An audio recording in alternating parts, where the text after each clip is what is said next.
Hey, it's Duggan just checking in as we make our way through Giants training camp.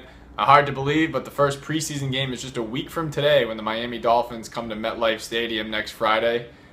Plenty to see though before that happens, and we're going to start with three things I'm watching in Friday's practice. Friday's practice is supposed to be just a walkthrough, so a little less to evaluate, but still always something to monitor at Giants practice. And the first thing that jumps out obviously is the acquisition of new cornerback Leon Hall.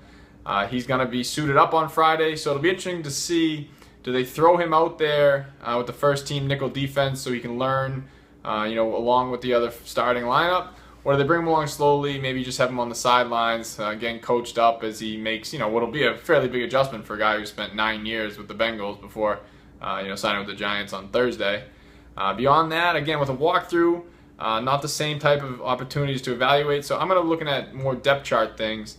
Wide receiver is a really interesting position so far during camp. Obviously, we kind of know who the top half of that depth chart is, but down along the bottom, really interesting competition, and guys like Roger Lewis and Jeremy Davis and Tavares King have all really had some bright moments during camp. So maybe in a walkthrough, we'll see which one of those guys is getting more first-team reps. Obviously, I think the preseason game is going to be a bigger storyline for those guys, but every little bit could be telling as where Ben McAdoo puts guys right now. I think the same thing applies to the linebackers.